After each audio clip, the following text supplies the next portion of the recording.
In 2003, in San Francisco, California, Chef Michael Tusk and his wife Lindsay set out to make a restaurant with a menu comprised of local ingredients that would best highlight the season and Northern California. They would even name the restaurant after a little-known pear-like fruit grown in California, the quince. Quince was awarded its first Michelin star in 2007, a second in 2014, and a third Michelin star in 2017. Chef Tusk has also been awarded the James Beard Foundation Award for Best Chef Pacific for his cuisine at Quince. And today, I will eat everything that makes up the California contemporary cuisine at Quince. Today's gonna be really incredible. We're gonna be eating here, we're gonna be eating at the bar, we're gonna be in the kitchen, we're gonna volley back and forth through all those spaces. And it's been such a fun journey on this Michelin ride, hasn't it? It's been so delicious, so beautiful. We got some really special guests today, but let's waste no time. Let's get into it and learn a little bit about the chef.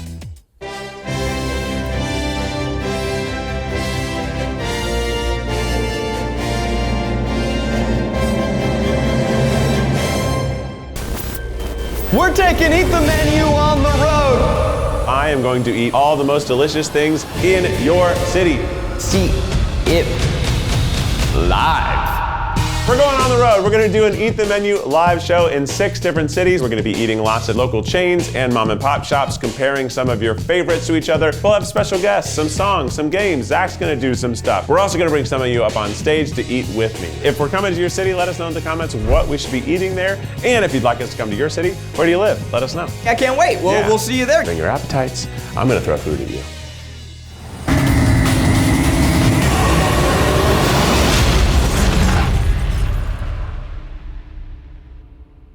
My name is Michael Tusk.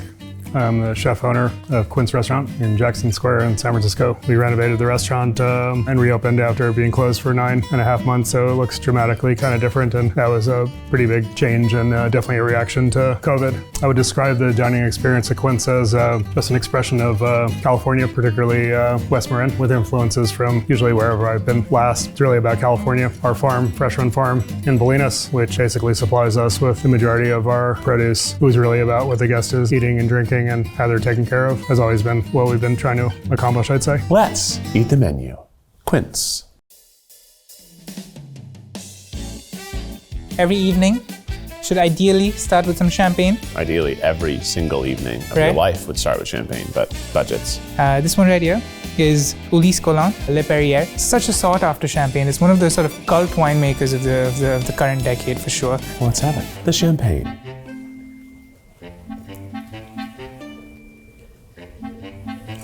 Wow.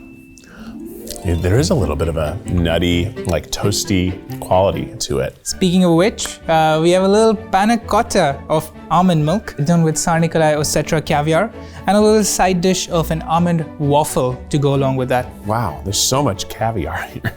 Almond panna cotta. Creamy, very like smooth, sort of dull. I don't know, it's nice. It's a little bit nutty. Those are also pieces of some toasted almond. Ah, there's the nuttiness. I knew I tasted the nuts.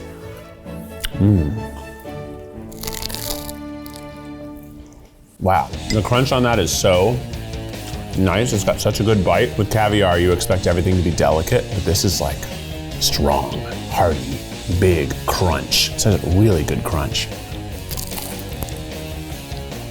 It's good. He's right to like bounce back and forth. Yeah, this sort of, the texture of this is so funny. Smooth yet bouncy. Can I describe the food as bouncy? Does that make sense? Bouncy? It's bouncy. And this is the best little waffle I've ever had. Not that I've had a lot of little waffles, to be honest. Little tiny fireworks, like fireworks in a jar. That's kind of the vibe. Also, this is the biggest mother of pearl spoon I've ever seen. It's the mother of all mother of pearls. And it came with its own little glass thing. Unlike me, who's a cretin who always just puts their fork on the edge of their plate. Apparently that's really bad. We're gonna prepare a little asparagus dish right now. We're gonna head back to the kitchen now for the asparagus. We're gonna make one of our spring dishes. I love green asparagus. I love white asparagus. So I figured we'll do one course with the green, and that would still allow me to do the white asparagus later on in the menu, since they have different flavor profiles. For the egg, blanched. Then we peeled the egg, took the shell off, a little bit of flour, egg, and some breadcrumb. So it's an egg, and then it also has egg wash on it, and over there you got some egg. We will let this sit for a second, and then we'll test our asparagus, see if it's cooked enough for you. Oh yeah, it's great. Great texture. Tender, but still has some texture to it. We're going to serve the asparagus at the table in this broth with all these spring floral elements. They're just going straight into that. Yep, you'll see why. Really was not what I was expecting to happen. We're going to keep them warm by putting this broth into it, just covering them. This is all ready to go. And then got my fried egg, gonna cut it in half and hollow out the yolk. We'll use this for a different purpose. And I'm gonna fill it some of the Tsar Nikolai caviar from the Sacramento area. You do a great job of really incorporating so many California things into kind of everything here. That's what we're trying to do. Have that, we have the egg yolk, some little mustard flowers. Are those actual little mustard? Yep. Oh. There's a little bit of mustard in the hollandaise, so that's why you put that on there. Basically, we're emulating the egg yolk by putting little hollandaise in. Ooh, nice. Never have too much. Yeah. So this would arrive at the table, just like that. And then we would come by with the asparagus in the tank. You can see it also has mustard in there. Oh, yeah. And this gets done by the server, so this sort of whole thing comes up and plated in? Sometimes Chef Caitlin will go into the dining room too. We try to get the chefs in the kitchen, especially when we have the peninsula there ready to go. Now, normally I don't assume people just pick it up and sort of eat the whole egg. Everybody does it that way. Absolutely gonna do it. The egg. Also, you get some more hollandaise. That's like the best sort of deviled egg experience ever. The crunch on the outside is so nice from the fry, the salt from the hollandaise and the caviar, so good. The asparagus, so flavorful, so good. Also, the fact that it comes in a big old sort of terrarium, it's like a little ecosystem in there. I think when you order asparagus, you don't expect this much presentation. Asparagus, any kind of vegetable, you wouldn't think that's gonna have a fanfare of an entire garden that's been simmered. It's just a really indulgent, comforting, but still like kind of bright little dish. Oh, I like it. It's a very, never get tired of seeing that. It's good. It's really good. And honestly, like I joked about it, but the different egg experiences all have a different egg quality. Like just the jammy egg by itself, the hollandaise by itself, the big bite, the caviar. It's really good. Excellent. Really good. Well, let's have a drink at the bar. It's time for a little cocktail break. Now, unfortunately, the audio for the bar section of this video got corrupted somehow, so I'm going to be narrating this experience for the bartender and myself, so that's what's going on. The bartender here, he's actually making the Quince Martini, which is an infused cocktail with chamomile-infused gin and dry vermouth, so it gives a bit of richness, a bit of sweetness. The glass they're serving this in is paper thin. The drink is actually heavier than the glass itself, which is really a unique experience. As you can see, I say, oh, wow, that's really good.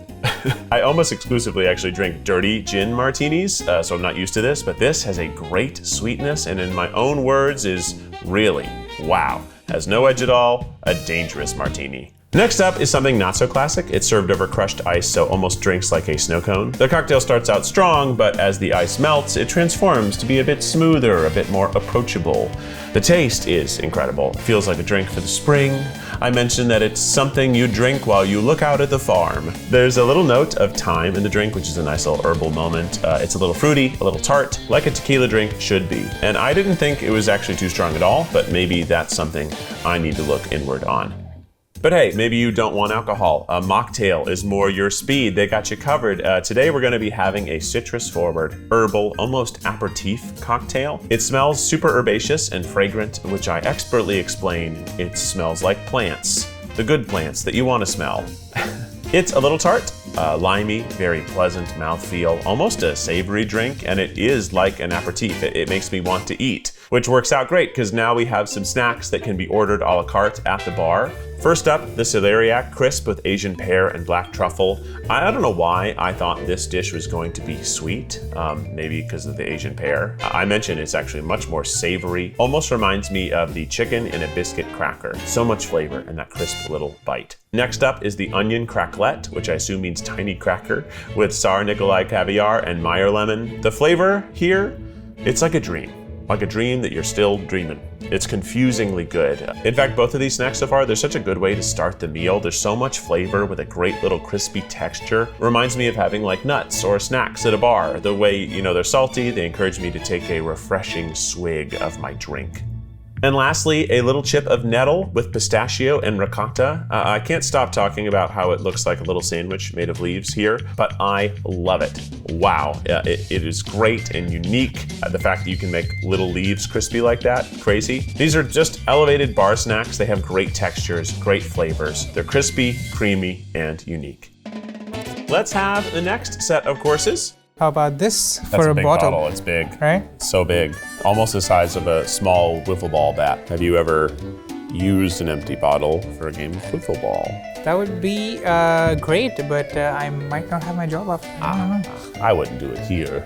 I'd do it another part of San Fran. Well, this is quite a special wine. This is Clos Saron, coming in from the Sierra foothills. Very small production, coming in from a vineyard called Renaissance Vineyard. All the sort of benchmarks of a great German Riesling. It's going to have that sort of almost petroleum nose, high acidity. But at the same time, since it's sat in the bottle for about 20 years now, it's developed these nutty almost. I see this is number 13 of 18. Yes, 18 bottles of this format. That's not a lot. That's very few. This is so amber. The color of this. Whoa! Wow, that smells like liquor. Like strong, intense smell. Wow. That is really good. Has a little bit of a funkiness, the nuttiness, but really the smell is like so overwhelming, and then you get it and it's actually kind of tart, a little bit sweet, has that nuttiness. That's complex. That's like a relationship where you don't know where you stand. It's complicated. What are these? Our non-alcoholic pairing, which we pour with the white asparagus dish. Nice. This is going to be a little tea made with dehydrated white asparagus peels. So zero waste, done with a little kombu stock, passion fruit oil, and a little Meyer lemon zest. This smells like soup. It's hot. Somehow I didn't think it was hot. I'm not sure why I didn't think it was hot, but it's tea, so it makes sense to be hot. White asparagus tea. You sure that's not soup? It can be if you want Almost, it. yeah, I love it because it almost tastes like food. I love it, and I get it because it's from the asparagus. It has these oils in it. Wow, that's so good. You could serve this to me as soup, and I'd be thrilled. That's delicious. Wow, that's really good. It has like that stock, so it tastes like soup, like really good soup and tea at the same time. Wow. Beautiful. So this is the white asparagus tortelloni with a fermented white asparagus sauce, radish blossoms, and tarragon. Beautiful. Thank you. Thank you. I feel like I should whisper around the food. I don't want to be too loud to upset it. So many different, like, off-white and whites playing against each other. The white asparagus tortelloni.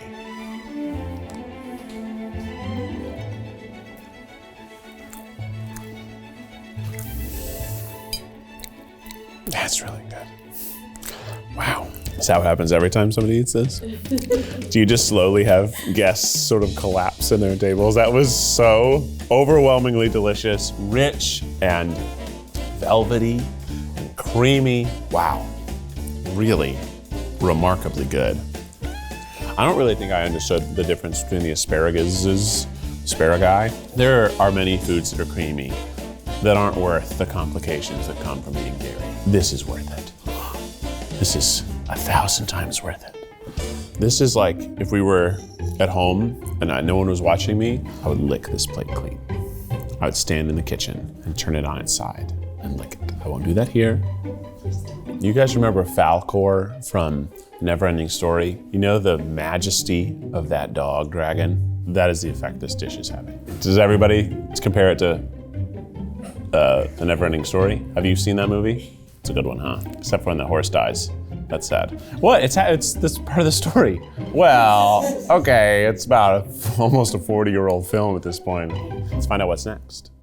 Now we're actually going to join Chef Tusk in the kitchen to make and try the risotto. Cool, so we're gonna start with the risotto. I'm gonna make a risotto with sea urchin, passion fruit. It's got a tiny bit of escalette and sea beans. we use the fresh passion fruit. Passion fruit is funny because it looks like fish eggs.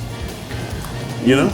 To each his own. Yeah. So then the toasting of the rice. This is a very important stage. You're basically covering the rice with the fat, which was in this case the butter and a little bit of that passion fruit oil. And I'm just gonna toast, and you'll start to smell it get a little bit nutty, so you get that beautiful creamy texture of the rice. I feel like I'm learning more than I've ever learned on this show. Well, I feel like I could make risotto. you like to stir a little bit? I would love to. Here. This whole thing is so much hotter than I think anyone at home could ever know. We've turned the hood off, and I didn't really realize there was that much heat coming off of this whole wall. You can even see if you move it over, you'll start to see I saw that when it's right here. There's so much more outward. heat right there. I'm gonna taste it one more time. So it's tender, but it still has a nice kind of bite to it. If you were in Italy, they'd probably even cook it a little bit less. I've got my sea beans. What are and sea beans? Taste one. Beans of the sea? Yeah, you'll find them like growing Northern California, little sea vegetable. They're so salty. Right when the rice is ready, you just have to have all your other components because you don't really want it to sit much. Right. One of the biggest problems in restaurants is you spend 20 minutes making something, and then occasionally the guest will get up from the table. You either have to start over again, or there's a minute or two of time where you have to sell the rice. So all the patrons just sort of ask their servers, like, is it okay for me to get up now? And they'll be like, no. I'm working on that. It's a delicate balance. And you just call it the risotto. You give it that simple of a name. Yep. The risotto.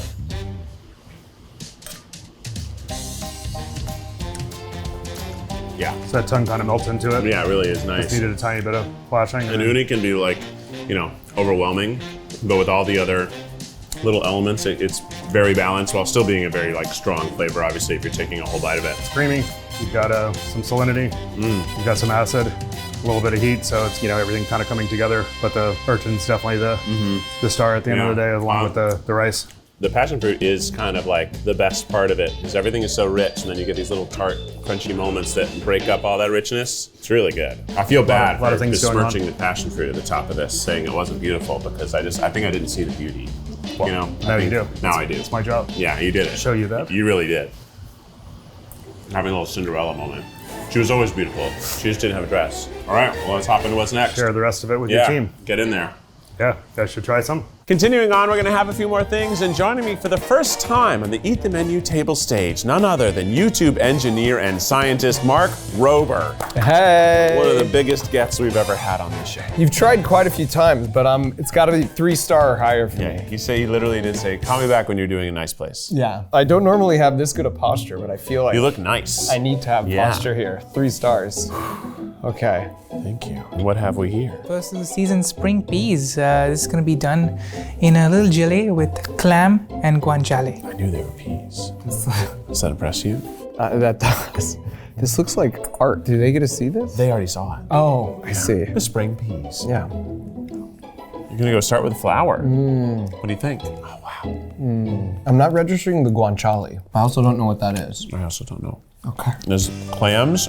There's a little bacon in there. It's got a really smoky texture. It kind of is like a split pea soup, but it's totally texturally different, right? Like every single pea has its own bite. You're so good at this. Thank you. As you were saying that, I'm like, that's right. That's exactly what it is I'm like. trying so hard in these episodes because normally I eat Taco Bell. Yeah, no, it's really nice. It's a really just warm. It's not hot. It's very pleasantly warm, kind of like the end of the bath when you're in a bath. The end of the bath. So good. I've been taking baths more lately because I've been exercising more lately. My body gets so tired. It's so sore. I barely fit in the bathtub, if you can imagine. Like a little mountain range from the side. See, you're so good at describing things. What's great about this is there is a really strong smoky flavor that I think is coming from the clams. Could be coming from the bacon as well, but texturally it's really nice. The bacon clam combo is real strong. Yeah, so the guanciale is an Italian cuisine. Aha!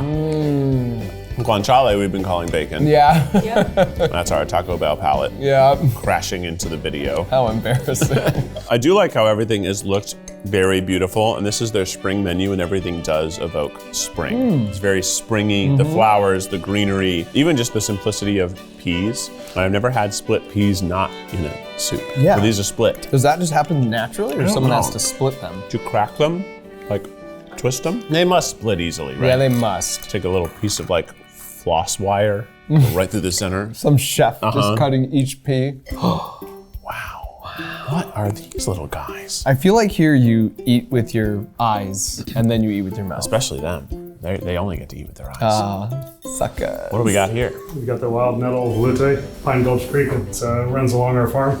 So in the springtime, we get close to 40 pounds of nettles per week. And yeah, a little pulpatini of wild nettle and some fried wild nettle chips. And you've got a little ricotta whey that's been reduced with some olive oil from Merina, California. Wow. I like the two steps, so we got to see it like this first, because you kind of lose the nettles. You lose it. Well, let's get into this. The veloute. Wow, that's good. Wow.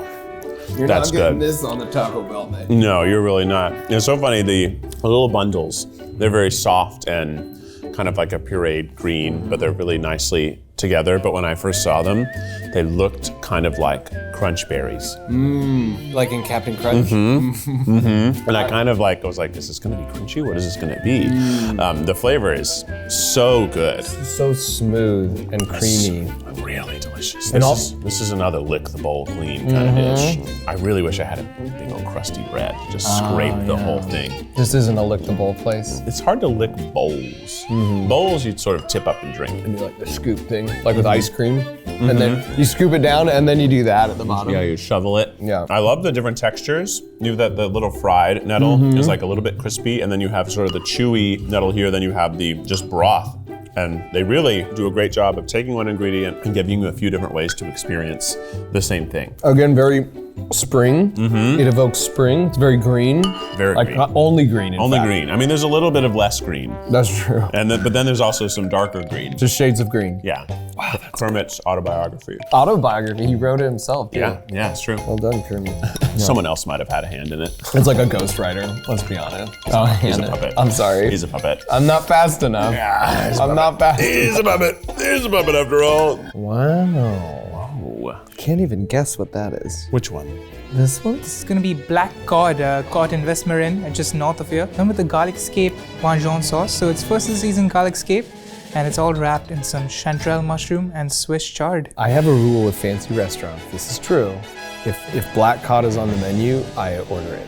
Really, why? If when done right, it's like amazing. Really? So I'm not even kidding. That's like my one rule for fancy restaurants. So it's like you've been reading my diary. Well, I didn't. Okay. I promise. I would never. Swear? Would never. I could barely read it all. I'm so excited. The black cod. I'm so sorry at home you can't taste this. Wow. I might have to start abiding by your rule because that is unbelievable. Just like buttery and smooth and like melts. I could chew that with my tongue. And the sauce is so rich. It's like this little morsel of fish. It's so small, right? But there's so much flavor. I feel like I want to take my time with this. I know. I'm going with the accoutrement before I go back. Yeah. But sometimes there's dishes where after your first bite, you just keep taking smaller bites because it's gotta last forever. Yeah. It's a cheesy gordita crunch from Taco Bell. That's what you're thinking? Yeah. That was one of my favorite episodes of this series, so. Really? Yeah. It's a good one. These mushrooms are so good. Wow. Great texture. It almost chews like a scallop.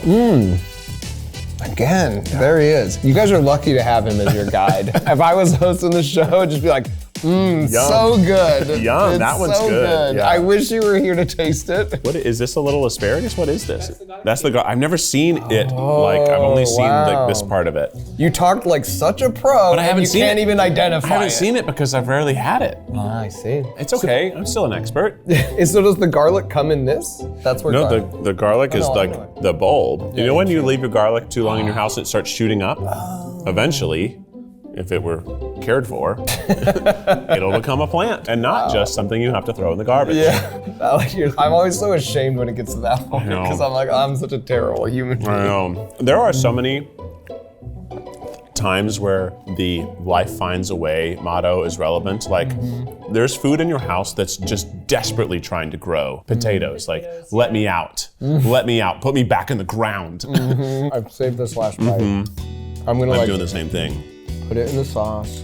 Yeah, that should be your new. A black cod is always a fancy restaurant. It's usually not sold except at fancy restaurants. The mushroom is also so good. Yeah. I'm just maintaining eye contact with the audience while I do this. Wow, it's really good. Bright, acidic, delicious. Yum. That's good. Delicate. Delicate? Delicate and yet a little heavy, like an expert forklift driver. You gotta be really, I've seen a lot of videos online where forklift drivers accidentally knock down the entire warehouse. I've seen where there's like a quarter on the ground, they can go and like flip the quarter up. Heavy and delicate. Heavy but delicate. This feels like a plate liquor. It does feel like a plate liquor, which honestly sounds like a mean thing to call someone. Your mother was a plate liquor. When and how did you start really realizing that engineering was something that kids needed more of? I just kind of like accidentally fell into it because it's like I was doing these world's largest Nerf gun. It was just resonating with kids. There's something here, right? Yeah. You know, our generation, we had like Bill Nye, right? And so it's like being able to be an example of like, this is all the cool things you can do if you can like, if you have an understanding of engineering and physics, there's so much you can do to affect your world around you. Yeah. Even in your own backyard. When are you gonna start making some Crunch Lab boxes for us adults? Literally about the exact same time this releases. Really? Yeah, it's called Hack Pack. So like the first one's this like desk mounted like Nerf shooting like turret that spins all around, but it's Arduino, so you can program it to do a bunch of other cool stuff. It's gonna be very exciting. Wow. Yeah, I feel like this is what I do. Yeah. So being able to extend that, especially to kids and now to adults, is pretty exciting. It's pretty cool. Yeah. Well, thanks for coming on the show. Thanks for having me. That was delicious. Let me know when you got another 3-star lined up. Yeah, sounds good. Okay. It'll be up here because there's none in LA. Okay, good. That works out great. Hey, why don't we head back to the kitchen and see what's cooking? Let's hop back in the kitchen for the lamb. This is from Don Watson, who I worked with for over 20 some odd years. So we try to use basically everything to pay homage to the animal. And then if we don't use something, we'll go next door to our Ticatonia, our other restaurant here in the same building. Okay, we've got our loin, got our rack. Really went from a whole lamb to just the loin. And then I'm just gonna go on either side. You can see this is the tenderloin, which we'll serve. See the interior of it? Yeah. You can just kind of even grab it at this point with your hand. Wow, that's it. Wow, that just came right out. Yep, this will be part of the dish. We mainly get the whole animals so that we could educate all the chefs on how to break them down. Nobody wants to unwrap a cut of meat wrapped up in plastic or anything like that, so it's better for the farmer. Also, we're trying to be as sustainable as possible. That's why we try to use basically everything between the different restaurants. How often are you breaking down a whole lamb? Actually, quite often. We get 12 lambs like almost a week. There we go. Wow. Incredible. So we got a lot of lamb. Yep. There's ribs, this tenderloin, this is just the normal loin. That's the loin. Cool. So I'm gonna start with the rack and the loin. And we have fireplace built. This is all new. I'll cook this at a lower temperature because I want to render that skin. I'm gonna go slower with the loin and the rack. And the idea is I could just kind of pull up slow things down, start them up. That was brushed with a little bit of the smoked lamb fat. So anyway, we're going nice and slow and low here. Just want to render that fat really nice and slow. So I'm just going to continue rotating the meat around until I get that skin beautifully rendered. So, well, when we opened, Michelin wasn't in the United States. I don't think he asked any chef at that time who really wasn't like on their radar of them coming. And then when it got announced, it was like, okay, I was just so busy. Got the call, I was in my basement. There was 2 Michaels on the list. So they called myself, they gave me 2 stars. It was for the other Michael, so I got a call back a minute later and lost one immediately. We got the star, and that was in 2007, and then the year that we got the 2nd star. But that was really exciting, and as a chef, I think once you get 1, you're always trying for 2, and if you're trying for 2, you might as well try to fight your way to the top. It wasn't just about that, it was just about making the restaurant better and the guest experience better. We got the 3rd one in 2017, and that was pretty exciting, and it was just great for the team. It's like a theater performance. The curtain comes up every night at 5 o'clock, and you just have to kind of be prepared and do the best you can. And you have a bad performance, you just got to shake it off and get kind of back into a positive kind of zone and keep the team inspired. Finally, we also have our loin, tenderloin. Wow, thanks. This is really delightful for me. Wow, that really tasted like spring. A little more greenery. That was incredible. It's gorgeous. And honestly, like even just a little bit of that I tasted and then that, such a different flavor just between the two of these. Should I sit at this little table? You shall. This is for to bring the guests into the kitchen. Wow. Those that want to come in for a course. Wow. I mean, it's beautiful. So many like steps. I guess I haven't seen such a really delicate prep where every single thing is so artfully done. Cheers. See what you think? Thanks. Cheers. See how tasty that skin is? Yeah. The crunch on that is just awesome. It's just so awesome. It has like almost like as crispy as you could get like a pork skin, but really a nice flavor. The fava puree has a really great bitterness. I'm gonna try a little bit of everything with it. Favas and black truffle I like a lot, so it's the last black truffles of the year, I think, was this week, so. The fava beans. You can tell how fresh they are. Yeah, they're so good. But they're, wow. you know, the color is a little bit lighter, but they didn't really need Oh my gosh, much more it's cooking. so delicious.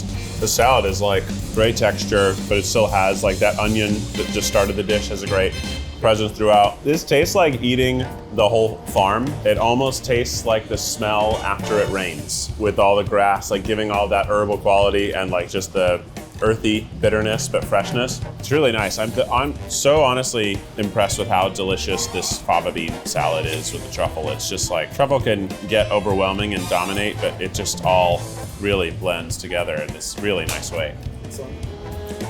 That's great. Wow. Is that your butter? That is. Wow. We've got our baker, CK, here to tell you, and I'll let him tell you about the bread and maybe the butter too. Yeah, tell us about it. Yeah, so we take veg ash, a lot of the stuff that we get from the farm, the trim, and anything that's tasty. We make an ash with it out of the hearth. And then I just basically made a ciabatta, something to go along with. For some color, we put a little bit of squid ink in there. It gives it that black look. I'm pretty proud of it. I feel like you take a little of both sides, yeah? Yep. The bread. That butter's really good. It's deceiving. It's pretty light, but texturally it's very crispy, Yeah. soft in the interior, and then once you get the butter with it, it's That's great. Crunchy, fluffy. The butter's delicious. Right, I started dipping this in the plate. Really complements all those things super well. Especially with the butter that just makes it like a little fattier and more rich when you're having that like very fresh fava salad. Everything was so good. And the bread, a great just compliment to it all. glad I remembered it. Yeah, yeah, it's good. And now it's time for the pre-desserts. And joining me to find out what pre-desserts are is internet sensation, Jared Popkin. Woo! Papa's home, baby. Bitch is back. Dude, I haven't even eaten yet. This is my favorite restaurant I've ever been to. It's honestly, the vibe here is really beautiful. Everybody here is incredibly friendly. And I don't know what pre-dessert is. You know that conversation you have with all your friends? Everybody's having it. One day when I get a nice house, I'm gonna bring the person who designs it here first. And I'm gonna say, make it like that. Steal this aesthetic. Steal this whole aesthetic for my house. Give it to me on a budget. Ooh, my favorite part of the show. The food The comes. bowls and plates here. Thank you, sir. Really beautiful.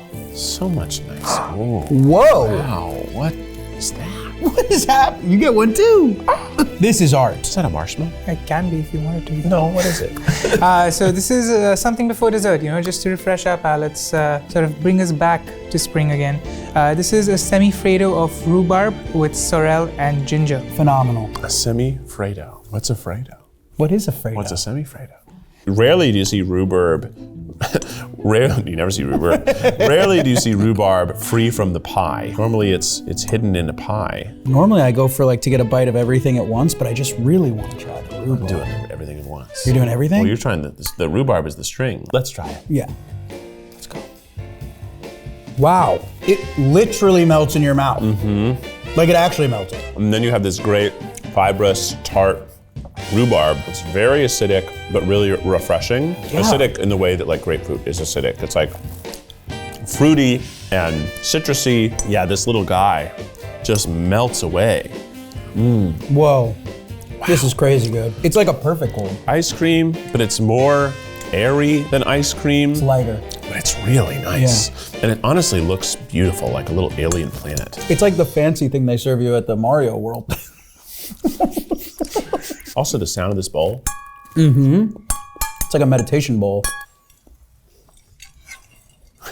That's it. Is everybody, And that's it. everybody's chakras all good now? Yeah. To really simplify the flavor, it's a delicious sherbet type of flavor, a flavor you would have in a sherbet. Yep. But it's like all of the elements that normally go into that sherbet, as if each one got to have its native texture along with it. Is it sherbet? It is, I know, it's embarrassing for all of those who don't know this, and I'm sorry for you. I knew that. I totally knew that. I know, it's one of those words that just everyone got wrong together. Maybe it's a Mandela effect for all we know. Maybe there's a reality we should live in where it is sherbet. This is really delightful. so and it good. does kind of feel like it is setting me up for the next dish, because it has a palate cleanser vibe to it. That was amazing. Yeah. We have more? I love being on this show. Wow. You're my new favorite person. You're my new My favorite birthday person. Wow. Yes, I mean, I love that. look at these knives. You haven't even seen the coolest knives. Bro. I saw the cool knife. I had lamb. I not only had lamb, Jared, I saw the lamb get broken down and then cooked and then plated and then I ate the lamb. That's sick. Yeah. I hunted it. No, I didn't. No, I didn't. I don't know if people hunt lamb. That's a bad joke. It's a bad joke. Lamb aren't roaming wild. Wrong You need to audience. Hunt them down. They're pretty docile. No, I snuck onto somebody's farm and I got one for the chef. I'm talking. I had a wild lamb. Ooh. Look at the little, is this a rosé? That is a rosé Sparkling. indeed. Papa knows what's up. Mr. Chef? Screams Papa knows. Indeed. So this is Renard Faché. This is a style called Bougie Sardon coming in from the south of France. It's called bougie sardon. It is. That's so It is funny. quite bougie. This is as charming and cheerful a wine gets. On the nose, it's almost like a bouquet of flowers, roasted strawberries, and honestly, it has that slight, almost baked toast vegetable note, very similar to cooked rhubarb, which Smells delicious. Yeah. Yeah. your next course is going to be rhubarb and strawberries, and I think that is so very well reflected in this glass. Bougie sardon. The bougie sardon. Bougie.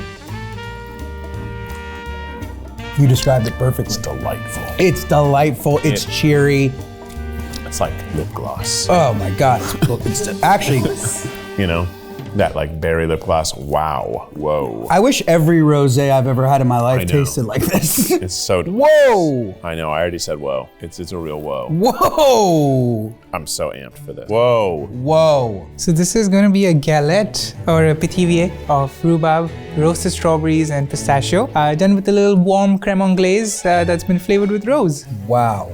Oh my God. It smells like a creme brulee. It has that sugar caramelized top that smells so sweet and rich and beautiful.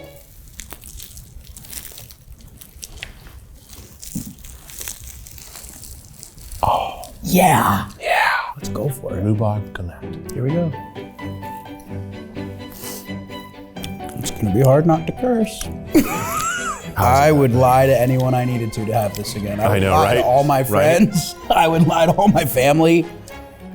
I would disown them all. I would give up everyone I've ever met, except for Keith, to eat this again. There's stuff that is so good you have to share it, and there's stuff that you must keep a secret. You can't let everybody know about this. Yeah, you can't tell anybody. Cut the about cameras. this. We gotta end this. The filling, it's not just rhubarb, it is this like, Keith, you can't call it sweet goo. No one will take you seriously.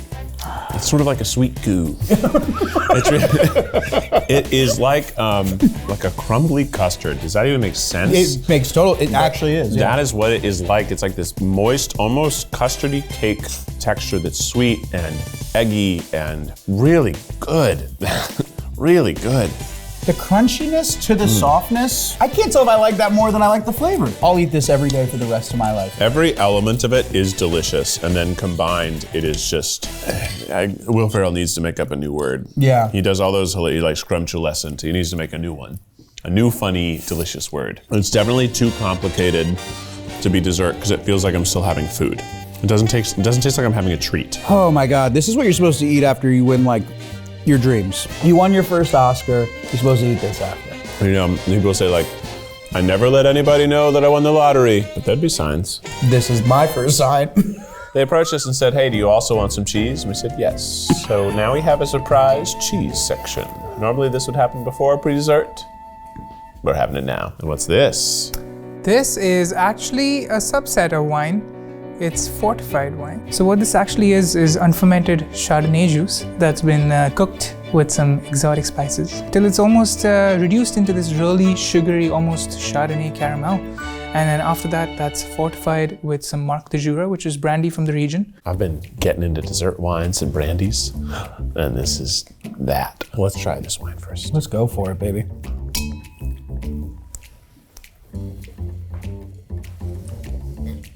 I've said this before, and I don't know if it's a term that people use, but it's got a dark sweetness about it. This is a dark sweetness. Because people say like things are tart and bright, but I think the opposite of that is that sweetness that has this, it's like dull and muted, but it's still very strong, so muted doesn't feel right, so I choose dark sweetness. For all the boys out there, dark enough for a cigar, but sweet enough to take away that cigar taste. Oh, it's like a really kind punk rocker. You know, a dark sweetness. So we have a selection of 3 cheeses from a very dear friend down in Petaluma. Her name is Soo-Young Scanlon. She's a little Korean dairy scientist who is sort of taken a love to Jersey cow milk and goat's milk coming from California. So starting right at the top, we have the Tom Dolce, which is an aged goat cheese done with a fruit conserva on the outside. Should be nice and sweet and nutty, but still reminiscent of a goat cheese. Then we have the Piano Forte. This is a little aged cow's cheese that's soft ripened. Again, should almost melt in your mouth. And then we have a beautiful Figaro. This is a little cheese at the bottom. And then just to change things up a little cheese that's very dear to our heart as well. This is quite a rare cheese because you never see buffalo milk being made into blue cheese. This is going to remind you of the same creamy, unctuous sweetness, but still be a beautiful blue cheese at heart. Which one was this called? The Tom Dolce. Tom Dolce. Dolce. That's so good. Close the whole mouth. Wait. Right, prickly, almost gets close to a Parmesan in its like kind of saltiness. This is like right up my alley. Yeah, me too. A little bit more aged, a little harder, but still really smooth and easy to eat. Can I be honest? Everybody knows this who watches the channel. You know I love provolone. I'm a provolone boy. It's not provolone, but that's what you want when you get cheap provolone. Right. that was so good. Have this little cracker. Oh, Give it a we little got the ride. Give it a little ride. You know when I'm in like a romantic movie when there's a really intense kiss and then the kiss breaks and someone goes, it's like that. Seconded. Yeah, dude, everything I'm trying here is gonna ruin everything I eat normally, I huh? know. Piano Forte, really funny name if you know music. Piano Forte, that's hilarious. Piano Forte? They're opposites. Piano is soft, Forte is loud. Oh. So it's the soft, loud cheese. It is soft and loud. Wow, that's really creamy. Whoa. It feels like a cheese that you definitely, I'm gonna put it on some of this bread. It feels like it That's should be where it goes. spread on something. That's where it goes. Give it some extra attitude. Put it on this little attitude. I love what Michelin stars do to Keith. Extra attitude? God, even the bread is perfect. Bread is great. With my second taste in, I get a little bit more depth of flavor than I got that first taste. I think it's because I came from the blue, which is so punch you in the face. I would just think much more mild. The texture stood out first. It also has like a little bit of a funkiness, but just not anywhere near what that blue cheese was. Also to the name, it does start kind of soft, and then the sharpness gets a little louder. This one. Okay, these two, yeah, I can see the similarities. Whoa.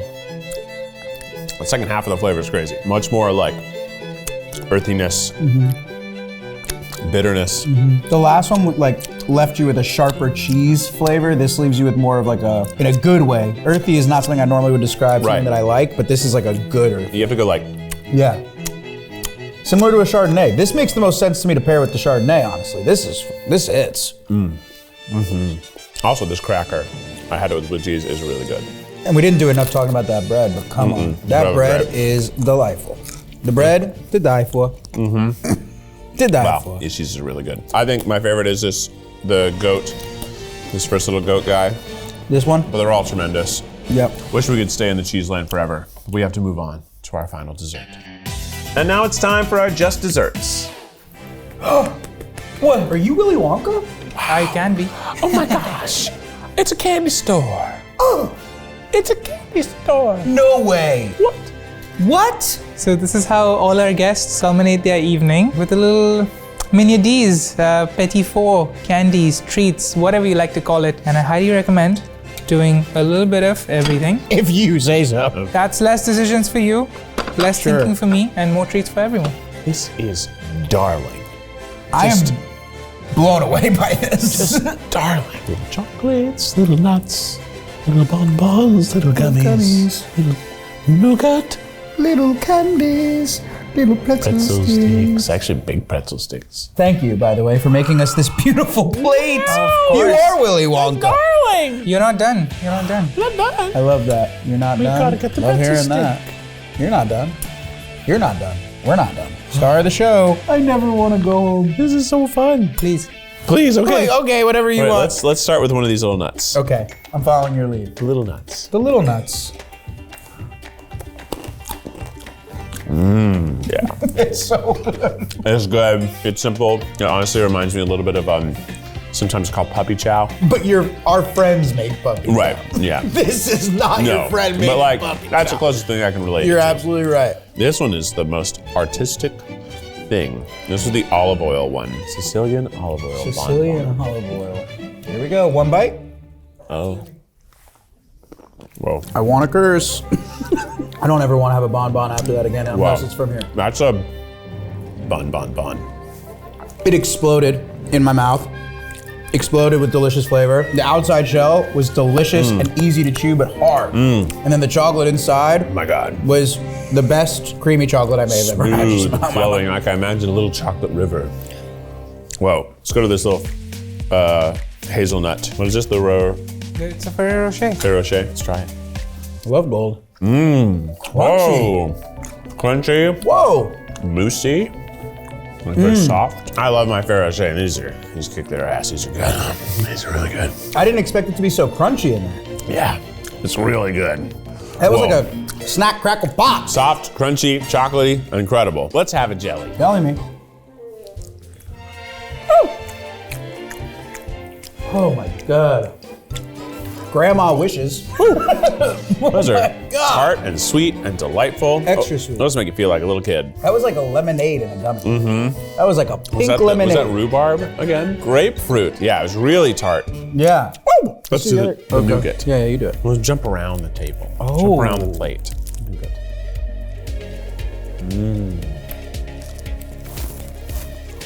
Wow. Bro, Wow. what is happening? Peanutty, sweet. Nice. I'm honestly trying to find ways to compare it to things that they may know. It's like a soft peanut brittle. It's like the inside of a Snickers with nothing else that's in a Snickers, but really so peanutty So and perfect and rich. nougaty. Yeah. It's good. Oh It's my great. God. I would line my pockets with 1,000,000 of these. The other bonbon. Reminds me of like Beauty and the Beast. When he puts the flour in the jar. I feel like a little cartoon child who's been left in a locked candy shop. And as the time expires, like the sun sets and wakes up and I'm like, what? Yep.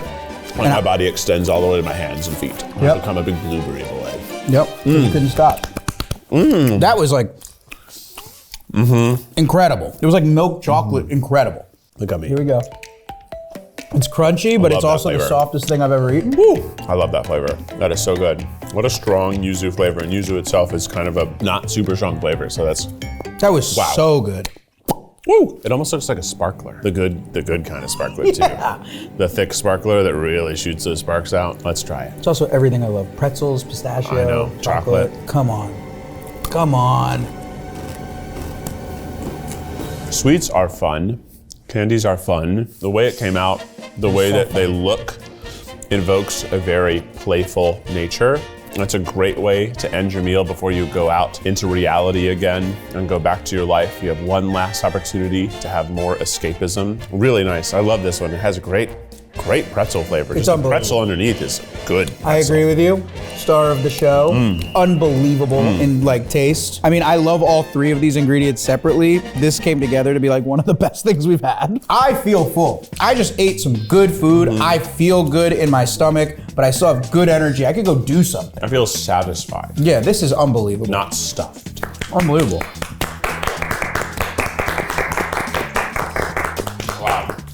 Well, Jared, thanks for dropping in. Thanks for having me. Great to have you. Yeah. And now it's time for the best and the least best. And now it's time for the best. And really, that's just it. There's no least best here. Everything here was too delicious to even say that something wasn't as good as another. But I'll say that there were a few things that were especially incredible. Starting with the white asparagus tortelloni. That was the definition of what you want a cream pasta experience to be. The tartness of that asparagus was so special. The richness of it, it was just like overwhelmingly delicious. Like everything I've always wanted a cream ravioli or tortellini or tortelloni to be. Just full wish fulfillment on a plate. Okay, the warm rhubarb, strawberry, pistachio, tart, galette thing, that was out of control. Just, it was everything you want in a breakfast pastry and a dessert, and it had this ice cream vibe with that cream on the side. The texture was delicate and rich and buttery and salty and sweet and caramelized and tart and incredible. It was remarkably delicious. And then third, the lamb was a really special experience because each piece of lamb tastes a little bit different. Also being a part of the deconstruction of it, the preparation of it, the cooking of it, and then the tasting of it. Then with all the little infusions of the lamb and the fava across the board, honestly, that fava salad might have been one of my most favorite parts of the day. And then now with the bread and the butter, it really was a little symphony of flavors, and every single bite I had on that plate was a little bit different, which is so fun because when you get a dish, sometimes you get fatigue of eating the same flavor by the end of the dish, but that it was impossible because every bite had something different that stood out and some ingredient that I picked up a little bit more than another. Every bite was unique. I felt like I was on a little journey just eating that one dish and eating it in the kitchen. I think Quince, you know, they have been doing a really good job for a long time. They've recently redone the space to evoke more of the nature and outdoors vibe that came from the pandemic. I think it's a lot about the experiences the chef and the team are having and how they can communicate and translate that into what's on your plate to take you on a little journey through dinner. It was really beautiful to look at, wonderful to be here, and delicious to eat from start to finish. This has been Eat the Menu. Thank you so much for watching this entire Michelin series. I hope you've enjoyed it. I hope you can give yourself the opportunity to experience something you haven't experienced before, have something you haven't tried before, and have a good night out. This has been Eat the Menu. Thanks to our guests, thanks to Mark, thanks to Jared, thanks to the entire staff here and the team that came out to San Francisco to produce this video, and of course, thanks to me. We'll see you next time. Bye.